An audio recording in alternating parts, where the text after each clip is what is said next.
Está el tema, pues, la consulta, el juego político, lo legal, lo jurídico. Veremos.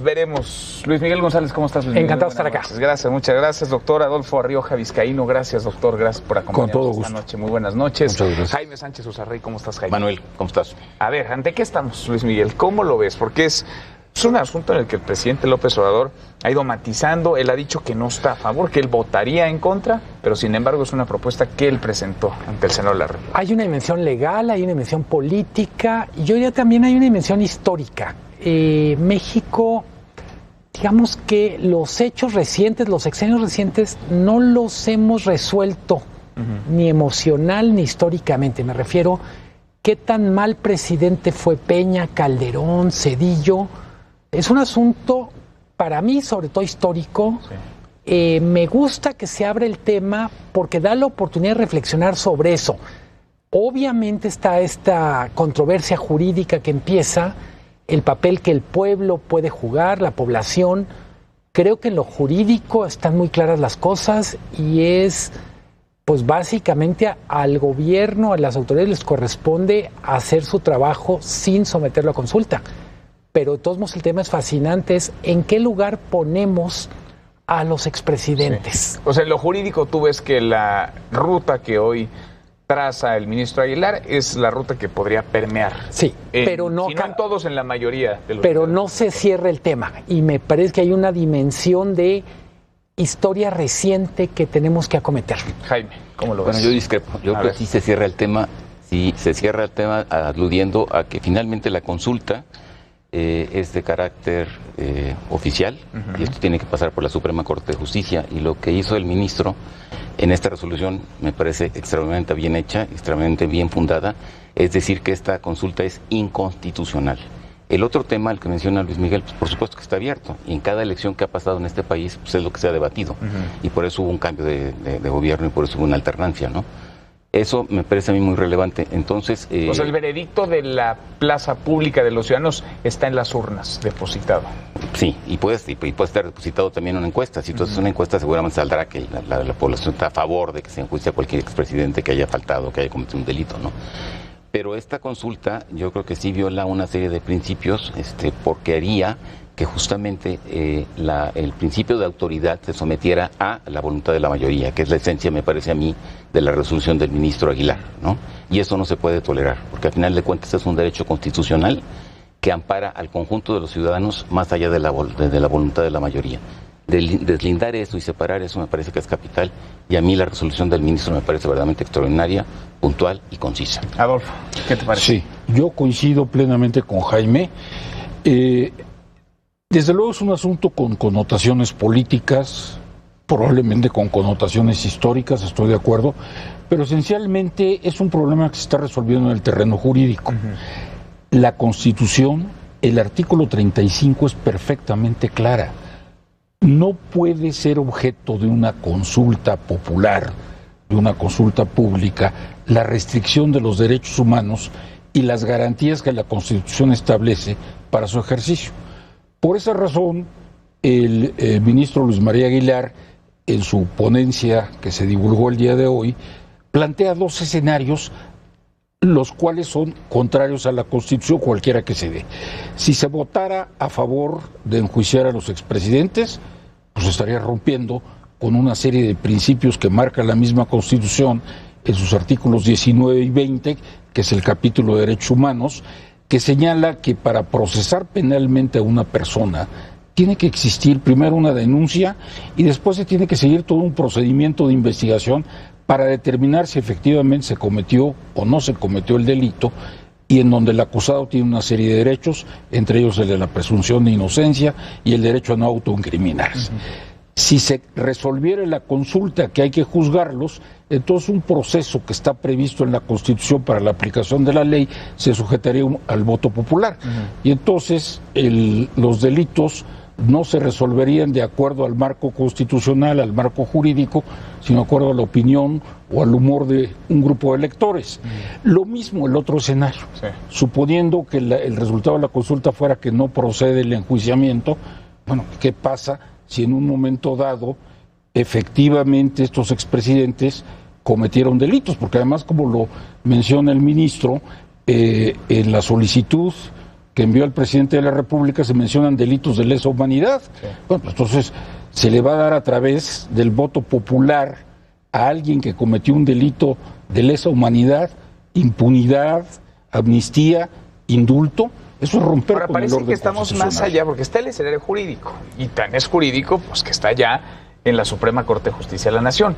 Pero está la pista, la arena de los símbolos, y de la narrativa, y de la comunicación, y de la política, y quizá hasta la pista electoral, en donde, en efecto, le pregunta uno a los mexicanos, ¿quiere usted o no que sean sometidos a juicio, que vayan al banquillo de los acusados los expresidentes? Y la inmensa mayoría, 80-90% de los mexicanos dice... Pero eso ya sí. Lo sabemos, Manuel, o sea, ya sabemos que el 80 o el 90% o el 100% o el 1000% va a votar que sí. Pero nunca les habían preguntado.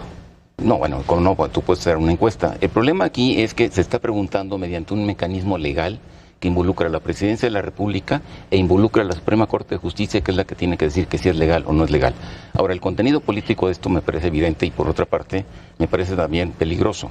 Porque si a fin de cuentas esto se plantea como que hay una iniciativa de preguntarle a la gente para que la gente participe, y un ministro atendiendo a la Constitución y salvaguardando los derechos y las garantías individuales fundamentales de los mexicanos, dice que esto no procede, y esto se convierte en una acusación contra la Suprema Corte de Justicia, en una marrullería diciendo que la Suprema Corte de Justicia no quiere esto, estaría adquiriendo un contenido político completamente negativo.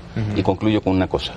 En 1982, López Portillo expropió la banca en un acto absolutamente arbitrario y anticonstitucional o inconstitucional. No hubo entonces la capacidad de aquella Suprema Corte de Justicia de ponerle un límite al poder. Hoy esto aparentemente existe. Violentar esto o atentar contra esto meramente como un escenario, una fantasmagoria, me parece muy grave. Me gusta lo que plantea Jaime desde el punto de vista de qué riesgos implica esto. Hay un riesgo político, hay un riesgo de que al final una institución clave para el funcionamiento de este país quede debilitada. Es decir, yo diría, hay el riesgo de que este proceso de consulta o de no consulta contamine las elecciones del año que entra, en términos de que se vuelva una especie de proceso paralelo a lo electoral, es decir, que la elección termine influida por esta consulta o no consulta. Me parece más grave lo que plantea Jaime en términos de el riesgo de que quede debilitada la Suprema Corte de Justicia. No para los expertos juristas, sino para la opinión. ¿Pero por qué debilitada? ¿Dónde se debilitaría? ¿Con una resolución en qué sentido se debilitaría? Que ahora sí, por una cuestión de narrativa, si se puede decir así, pareciera que la Suprema Corte está protegiendo a los expresidentes.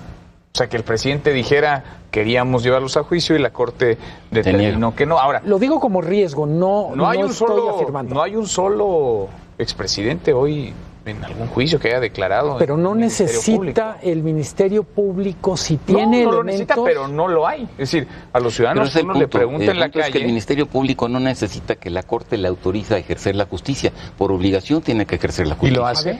Y no necesitan... Pero ¿cómo que lo hacen? Pero lo tienen que hacer. Y no si sé, no lo hace. Es que, si lo hacen, es que parece que hablamos de un país donde las instituciones y el Poder Judicial funcionan muy bien. Si no lo hacen, son responsables jurídicamente de no hacerlo por omisión. Eso está previsto en la ley. Esto no se puede resolver mediante una consulta popular porque no tiene nada que ver. Y no necesitamos un circo romano para que haya justicia, creo. Yo veo una cuestión aquí todavía más grave, abundando lo que dice Jaime. Tenemos que ser muy claros que la Suprema Corte de Justicia y en general el Poder Judicial de la Federación son los garantes del control de la constitucionalidad en México. Esto es muy importante porque sin un órgano autónomo que mantenga el control de la constitucionalidad en cualquier país, no puede existir un Estado de Derecho. Y el peligro que está apuntando Jaime es clarísimo. Si en un momento dado se contamina la función de la Suprema Corte como el órgano del control de la constitucionalidad en México, con procesos de carácter político y electoral, se debilita o se corre el riesgo de que la institución sea debilitada en una función que debe ser de equilibrio. La Suprema Corte es un poder de equilibrio entre los otros dos poderes, el Ejecutivo y el Legislativo. Si esa función que debe ejercitarse imparcial y autónomamente, de acuerdo con la Constitución y las leyes, se politiza, se sujeta a fines electorales, se está rompiendo el equilibrio básico de un Estado de Derecho. Ahora, estamos hablando en el escenario en el que la Corte diga que no y el presidente le achaque la responsabilidad a la Corte, pero ¿qué pasaría si la Corte dice que no y el presidente reconoce, acepta la determinación de la Suprema Corte de Justicia de la Nación? Esto se vuelve un debate donde se impugne y se diga que la Suprema Corte es, a final de cuentas, está coludida y es responsable de que esto no se haga. Digo, no sabemos si esto va a ser. No sabemos. Ya hay respuestas iniciales que apuntarían en el sentido que, por ejemplo, el ministro tendría cierto tinte y cierto sello panista, ¿no? Yo a mí me gustaría ir a otra parte de esta discusión, y es la famosa opinión del pueblo. En un tema tan complejo como, por ejemplo, si un presidente es responsable de que haya crecido la desigualdad durante su administración, digo, perfecto que opine, pero también no estaría mal que se informara antes de opinar. Es decir, ¿qué elementos se le darían al pueblo sabio antes de una supuesta consulta? Me parece que son temas muy complejos por los cuales se quiere evaluar. Doy por hecho que hay cosas muy simples, por ejemplo, actos de corrupción. Pero su papel en procesos históricos, demográficos, sociales, francamente, pues no es un asunto de mayoría de votos, es un asunto también Pero sí lo es también, ¿no, Luis Miguel? Porque en una elección, pues lo que se hace es lo que la opinión del pueblo tiene. Y esta elección pasada, pues el pueblo votó con lo que pensaba y tenía en la cabeza. Y eso, yo estoy de acuerdo contigo, el pueblo no es necesariamente sabio, el pueblo pues, puede ser bastante irresponsable y tomar decisiones completamente aberrantes. Y la historia está llena de casos, Alemania, Italia, el nazismo, el fascismo, etcétera.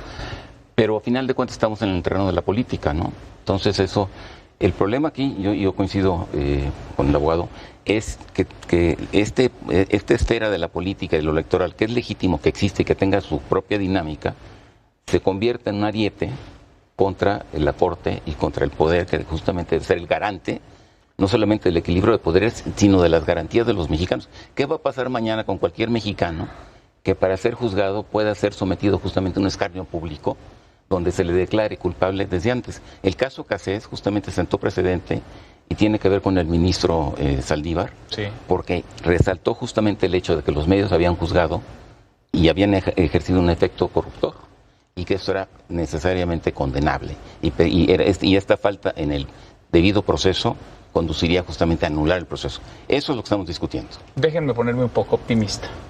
¿Qué pasa si de esta discusión emana que por lo pronto el Poder Judicial esté más próximo, más cercano al deseo del ciudadano? Es decir, desde hace mucho tiempo el Poder Judicial es un poder bastante lejano al ciudadano de a pie, no solamente porque el 99% de los delitos permanecen impunes, sino porque es un viacrucis ir a una agencia del Ministerio Público, porque no necesariamente las instituciones imparten, procuran la justicia. ¿Qué pasa si de esto realmente se abre la discusión sobre uno de los poderes que ha sido el menos revisado, el menos fiscalizado? Porque el Ejecutivo, el Legislativo lo hemos revisado de pies a cabeza, pero el Judicial no tanto.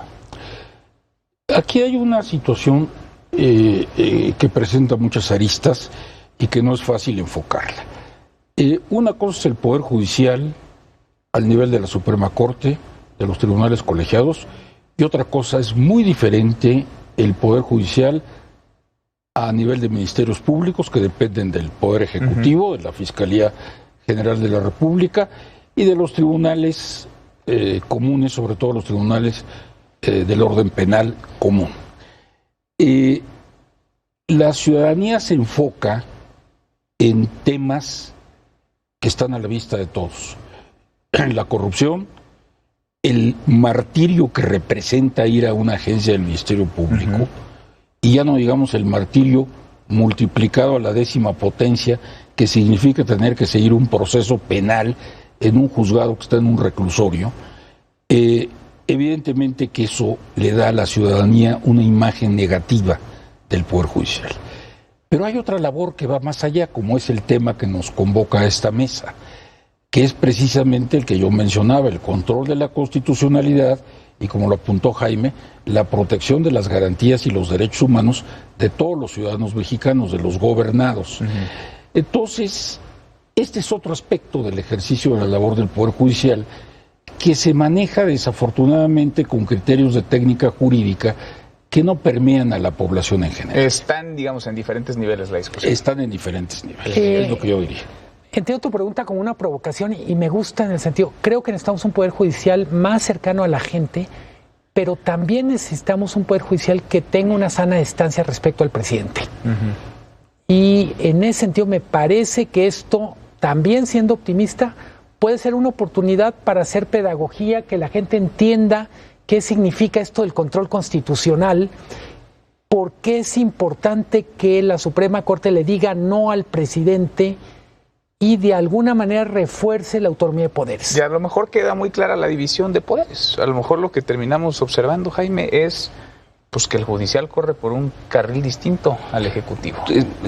Depende de las narrativas, y pues ya se nos acabó el tiempo, pero bueno, en la larga noche del autoritarismo del neoliberal que ha sido descrito, está inscrito justamente esta expropiación de la banca que fue completamente inconstitucional, anticonstitucional. Y una de las grandes bondades de este periodo es que nos ha dejado una Suprema Corte más autónoma y más con capacidad de decir que no. Entonces, esto yo creo que hay que resaltarlo. Pues sí, lo veremos la próxima semana. Habrá una definición sobre el tema. Gracias, Luis Miguel. Muchas gracias. Gracias, Adolfo. Muchas gracias. Jaime, gracias. Buenas noches. Gracias a usted por vernos. Soy Manuel López San Martín. Acá nos encontramos mañana en esta República MX. Pásela muy bien.